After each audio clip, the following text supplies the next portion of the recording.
Good afternoon. Today we are announcing the arrests and unsealing of an indictment out of the Southern District of New York, charging 11 individuals for allegedly overseeing an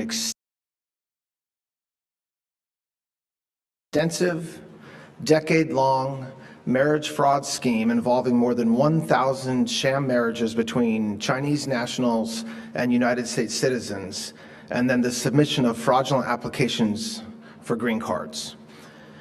This is one of the largest marriage fraud prosecutions in United States history. This scheme was not a quick fly-by-night operation, but rather a years-long, multi-million-dollar cottage industry to criminally assist people who would not or legally could not otherwise become citizens of the United States. The men and women who facilitated this scheme were all naturalized citizens originally from China and one green card holder. Under President Trump's leadership, the Department of Justice is working alongside our partners at DHS to secure the border and protect American communities, something that was ignored during the last administration. Not only are we protecting our physical borders from unlawful crossings, but we are also preventing immigration fraud schemes that are just another way to skirt the immigration laws of the United States. As alleged, some of the charged defendants acted as facilitators who orchestrated the marriage fraud scheme, pairing foreign nationals seeking immigration status with United States citizens willing to participate and engage in a sham marriage. These facilitators employed attorneys, tax preparers, and marriage officiants. Some of the other charged defendants acted as recruiters by finding and recruiting United States citizens to participate in the scheme, and other defendants acted as officiants, officiating dozens of these alleged fake marriages. Now, the way that this scheme allegedly worked is the facilitators used social media and other forms of advertising to market fraudulent immigration services to foreign nationals, primarily from China, and Chinese nationals would pay these facilitators as much as $100,000 for assistance in obtaining a marriage, which then allowed them to apply for a green card. The facilitators also paid willing U.S. citizens as much as $30,000 to engage in the sham marriage with the foreign national. Now, often after these phony ceremonies, defendants would stage images of families at restaurants to create the appearance of a legitimate wedding, and some of the defendants also facilitated sham marriages overseas in China. After the marriages took place, the actual ceremony, the then married couples would visit a local office affiliated with the scheme, sign forms for submission to the U.S. Citizenship and Immigration Services, learn about the USCIS interview process to apply for a green card, and then execute prenuptial agreements, which, not surprisingly given the allegation these were sham marriages, waived their rights to share in the other's estate upon death, child support, and other claims in marital property. One prenuptial agreement even provided that, and I'm quoting from the indictment, except in the name of husband and wife, both parties live independently and must not interfere with each other, end quote. The facilitators of the scheme would then prepare and submit fraudulent green card applications and work with the couples through the immigration process, submitting photographs, opening joint bank accounts, mobile phone accounts, all to obtain green cards to allow them to stay in this country, but that's illegal. These charges and the indictments now unsealed, they show how far people will go to cheat our immigration system. Gaining American citizenship and legal status to reside in this great nation is a sacred privilege, and we will ensure it is always done in accordance with the law protecting our communities and national security. These schemes have real costs. They rob our country of its ability to know who should be and should not be allowed in America. And this department and the Department of Homeland Security will not stand for this. And I think this prosecution and the hard work that went into it with the agents and the prosecutors show that. Our efforts to protect our immigration system and our country's borders are aggressive and exhaustive. No matter how complicated the scam, we will do everything in our power to stop it. Additionally, we've directed the U.S. Attorney's offices around the country and the Criminal Division here at Maine Justice to work with DHS to prioritize the investigation and prosecution of birth tourism schemes. We've also directed the Civil Division to prioritize the denaturalization of naturalized citizens who have obtained citizenship through fraud. Our fantastic lawyers have filed a record number of complaints, more than 120 at this point, since January 20th, 2025. We are a nation of borders and sovereignty. The greatness of America is only as strong as our willingness to protect it, and I am proud to be part of the whole-of-government approach to bring down sophisticated networks like this. This is indicative of the work we're doing to keep America safe. It will continue and will not relent in our efforts to protect national security. I do want to thank the Southern District of New York for their work in this case and our partners at DHS, HSI, Homeland Security Investigations, and the FBI for the tireless work in investigating this case and bringing this prosecution. I'd like to now turn it over to our newly confirmed by the judges, SDNY United States Attorney Jamie McDonald. Thank you.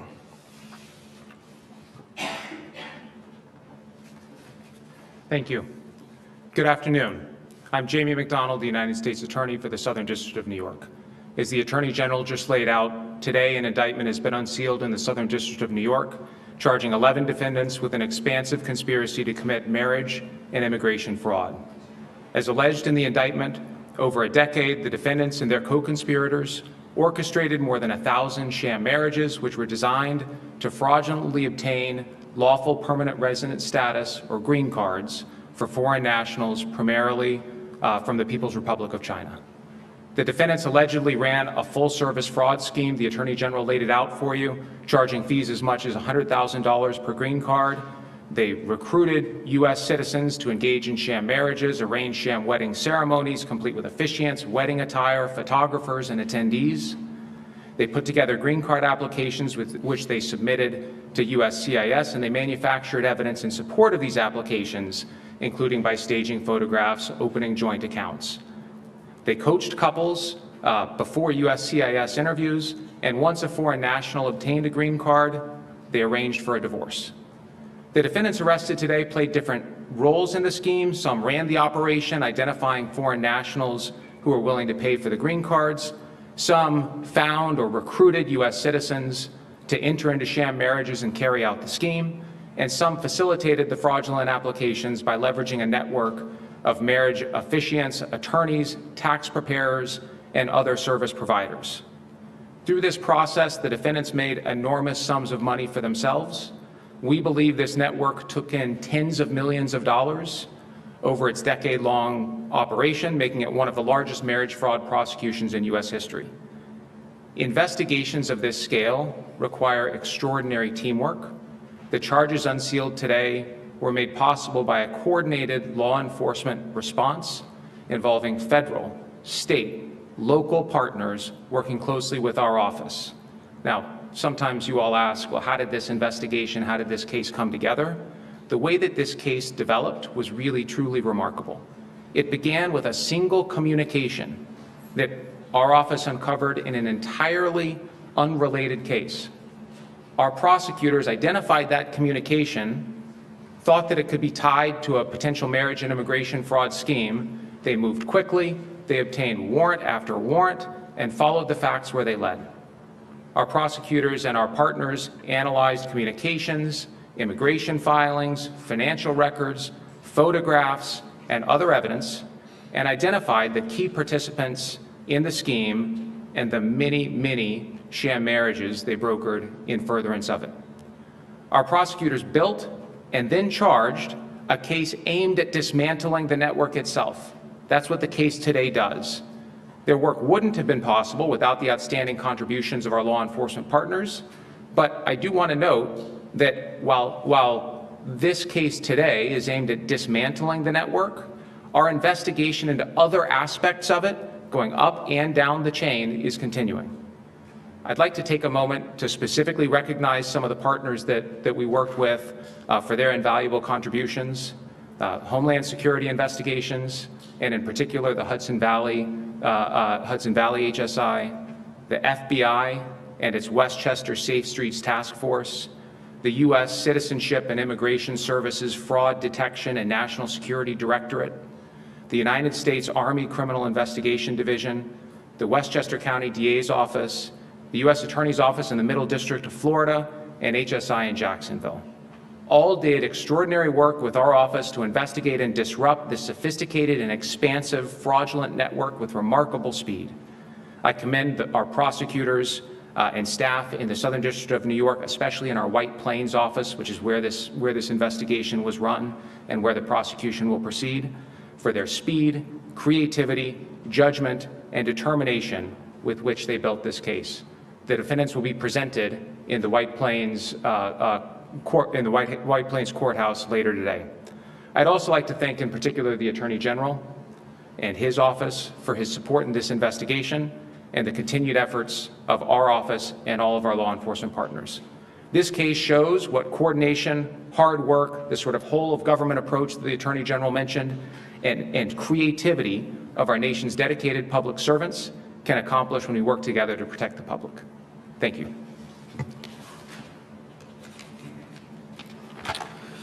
Good afternoon. I'm Matthew Milholm, the Deputy for Homeland Security Investigations.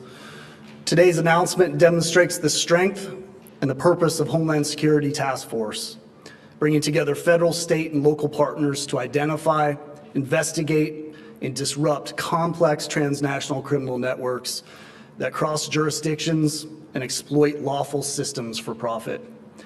I want to thank the Department of Justice, the United States Attorney's Office in the Southern District of New York, and our federal, our state, and our local partners whose outstanding work brought this case to this important milestone. Today, we're recognizing the results of a broad, coordinated investigation led by HSI Hudson Valley, New York, into an alleged nationwide and international marriage fraud network. The indictment unsealed today charges 11 individuals with participating in a conspiracy involving sham marriages, false filings, and also fraudulent documentation intended to unlawfully obtain government benefits. The alleged scheme operated for more than a decade and involved countless sham marriages, and it generated tens of millions of dollars in illicit proceeds. The investigation focused on a network that arranged sham marriages between foreign nationals and United States citizens. These crimes were not only taking place in New York, they reached across multiple states as well as overseas.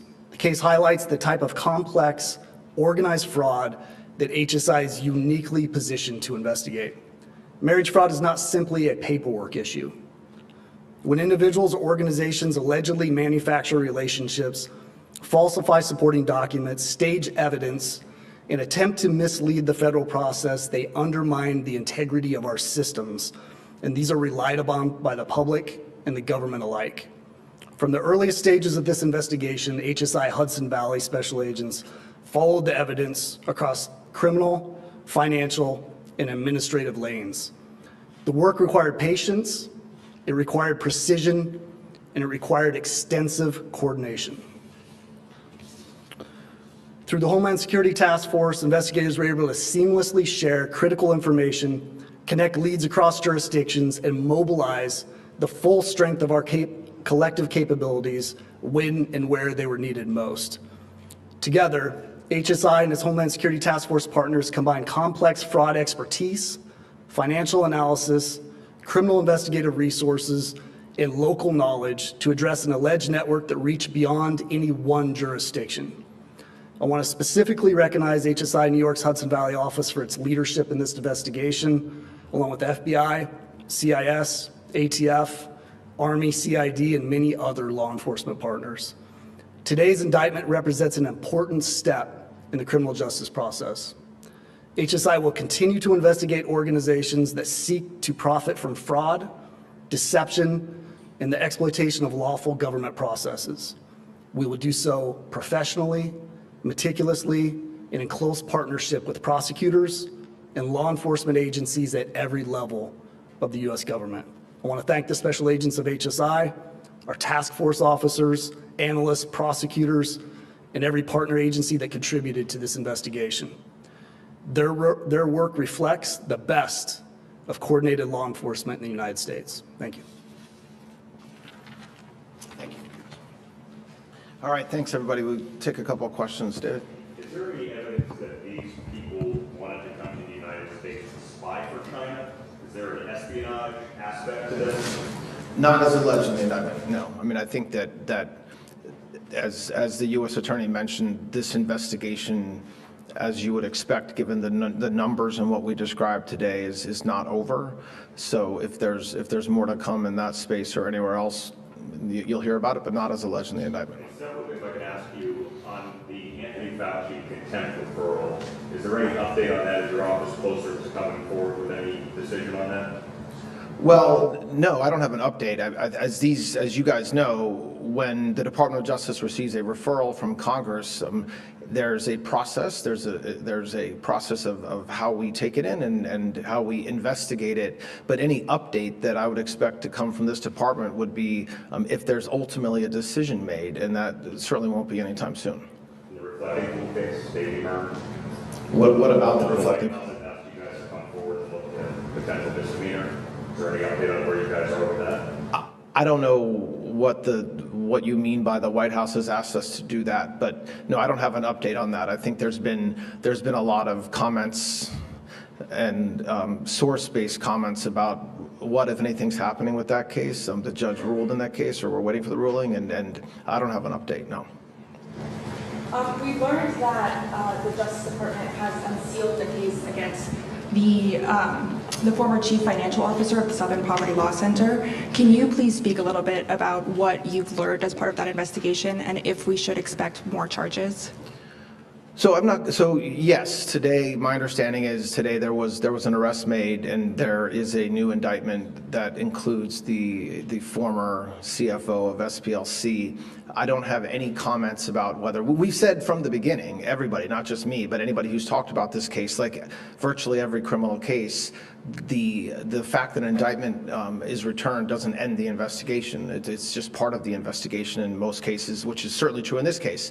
I think, as alleged in the indictment, this individual participated in the scheme. As alleged, I believe she was part of the effort to open bank accounts in completely fictitious companies' names and make payments to individuals for reasons that were not that they were not accurate as described. But I don't have, I think the indictment was unsealed this morning. I don't have, or I believe it was unsealed this morning. I think the arrest was this morning.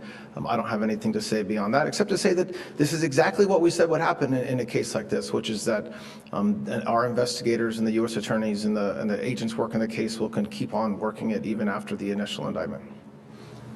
Thank you. Question about yesterday, President Trump said that he's exploring federal options against New York City's second home tax. Is the DOJ exploring legal options to counter that tax right now? I don't have any comment about what we're doing to explore legal options with respect to that tax. I think that's a combination of the Department of Justice and potentially other agencies that would look into what to do. The president's spoken publicly about his views of it, and we stand. The Department of Justice has filed civil lawsuits against cities all over the country where appropriate, but we haven't filed a lawsuit yet, and I'm not going to comment on what we're doing around that. Yes. Thank you so much. Oh, thank you. The Justice Department's been investing a lot of resources in combating fraud on taxpayer programs, in addition to cases that target beneficiaries and providers who file fraudulent claims. Can we expect to see the Justice Department pursue state officials who have been aware of extensive fraud but have failed to stop it? Well, we've talked extensively, as has the Vice President of the task force, that we very much believe that one of the reasons why we have a massive fraud problem and a massive issue of people stealing from taxpayer money is because state officials are not doing their job in making sure that there's appropriate checks in place to stop the fraud. Now, there's a difference between a state employee or state official not doing their job and committing a crime. And so when we look at some of these programs that are being administered by the states, and we see absolutely no effort to do anything to police who's receiving the money, then that's something that we, of course, will investigate. But that's different than whether we will ultimately charge an individual with a crime. If we learn that an individual has committed a crime, whether it's a participant in the scheme, a leader, or a city official, or a city leader, yes, we will absolutely indict and prosecute that person, which is what we would do in any case. But I do think that, as the Vice President has talked about repeatedly, one of the wake-up calls we hope governors and city officials will take from what we've been doing over the past 6 months, 9 months, is to realize that they need to put, this is money, this is taxpayer money, the generosity of the American taxpayer, and so they need to do their part to make sure that they are the first line of defense, that the people applying for these benefits are entitled to receive them. But if we learn that they're not only closing their eyes and letting it happen, but affirmatively helping in a criminal way, we'll definitely move forward with that. Yeah. It's been a while now since Vice President Vance referred the top Democratic leadership of Minnesota to DOJ for this type of investigation. Can you talk about the status of where that stands? Of where an investigation, the leaders of he referred it over here. Is that something you've opened on, or you intend to, or can you just kind of are you making progress toward that end? We've spent a ton of resources, and we continue to spend a ton of resources in Minneapolis combating fraud, and that includes a very intense look at the leadership and the programs and who's administering them. But beyond, and the governor knows that, and everybody knows that, and that should be the case. That's what every single person should expect us to do as the Department of Justice. But I don't have an update or comment on how that's progressing beyond the fact that, yes, we have a lot of resources spending there. Yes. Attorney General, this is either for you or for the U.S. Attorney.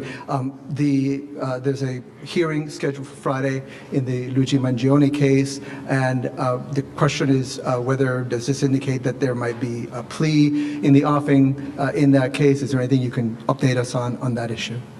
Yeah, go ahead. There's a conference scheduled for 11 a.m. on Friday, and that's all we can say at this time. On this case for the attorney, I was curious about what were the common themes here of people who were Americans that were targeted in this? If you can clarify how this was, maybe discovered and how these people were found to take part in this. It's a good question. I'm not sure that there was a common theme with respect to the Americans. I think there were common themes in respect to the ways that they were recruited. They were recruited through various networks. The individuals that we've charged today, some of them were recruiters. They were out trying to identify people who would serve on the other side of these sham marriages. They then used their own networks to try to recruit additional people. A significant amount of it was done through various methods of communication, including social media advertisements that were sort of veiled, where they may not have been apparent on their face that they were recruiting U.S. citizens to participate in these sham marriages, but that could lead to the initial discussion, and then in those discussions they were recruited to be part of the scheme. Alex. One on this case, just on the number of marriages, the 1,000 number, I mean, what happens to the people who receive the green cards? Is there a process where they're going to be ultimately have their green cards revoked? And then on a separate question afterwards, if I can. Sure. So it depends on the circumstances. So this scheme started in 2016, ended now. We just brought it down. And so depending on where a criminal, because that's what they are, where they are in the process of the immigration process. Some of them will be earlier on, some of them already have their green card, some of them may actually already be citizens. So depending on where they are, yes, that's part of the investigation that we're doing now, and there's a lot of work. There's thousands of marriages that we're looking into, and so I expect that there will be more work, whether that's civil, like you just asked, where you're pulling their their immigration status and deporting them, or criminal, depending on the circumstances and the proof that we have. Exactly, but that's a big effort that we're undertaking now, and I think that it's hard to say this is what will happen with every single sham marriage, because it depends on the evidence and the factors.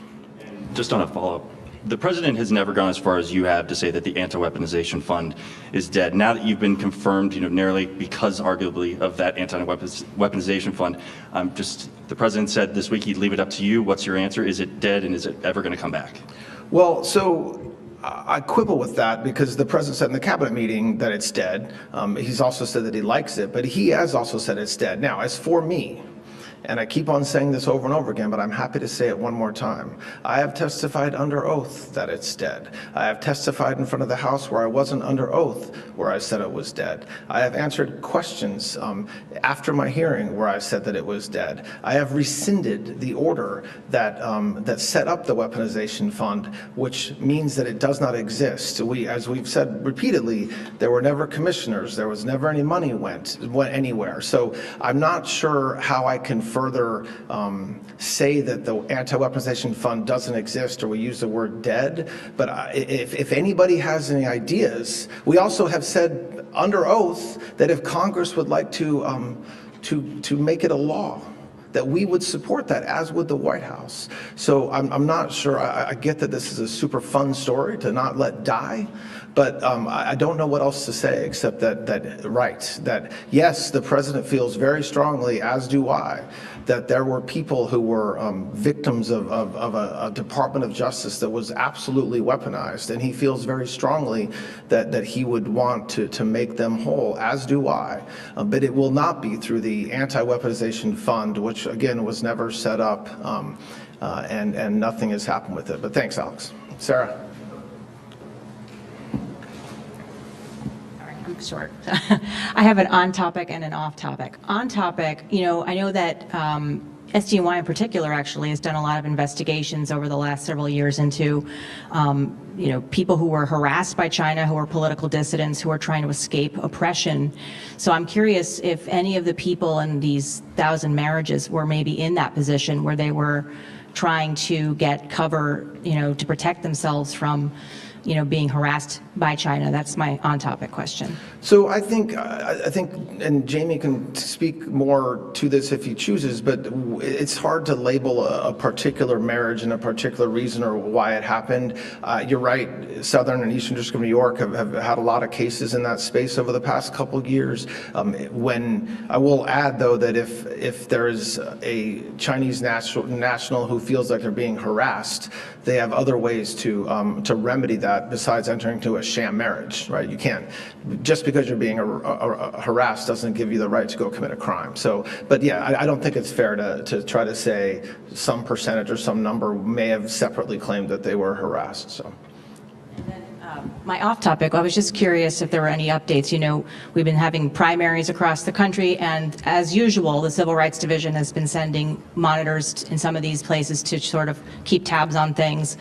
In the past, the head of the Civil Rights Division has said some of these counties have had irregularities, she said in the past. What's been the feedback so far? Have you spoken with people in the Civil Rights Division to see what they're observing in these primaries, and if you have any concerns that they have raised as they've been observing polling places? So I don't have an update necessarily today to say here's what we're doing, but yes, that is something that the Department of Justice, as every Department of Justice does, is making sure that we're appropriately monitoring between now and, you're right, there's primaries, but up through the election, and we'll continue to do that. I think there's not anything secretive about this process. There's not supposed to be. I don't think there should be. So to the extent that the Civil Rights Division is doing something, we're not going to do it in secret. You'll know about it because it's important the American people know about it, because we're doing it to make sure that we have elections that are fair and run the right way. So all right, I'll take one more question. Got it. Go ahead. Next week, there's a deadline in the Comey case. The defense has said that there was evidence that was gathered by the government that suggested there were alternative reasons, sort of the restaurant narrative of '86. How confident are you today that that case will survive to trial and ultimately result in a conviction? So I'm not going to comment on a defense filing in any case, because that's not fair to any of the parties involved. And so I don't have a comment on the way that every case works in this country is that when every indicted case it means a grand jury has returned an indictment. That means that a grand jury found probable cause that a crime has been committed, and there's a trial. And there's a lot of cases as a prosecutor that I felt were definitely going to get convictions, and that didn't, or that it was a tough conviction. There's cases that were really, really tough that got convictions, and so I'm certainly not going to act like I have a crystal ball and predict what's going to happen with that case at trial. But it's enough to say that this was a case that was returned by a grand jury. It's not out of D.C. It's out of a district in North Carolina, and we'll go from there. All right. Thanks a lot, everybody. Have a good day.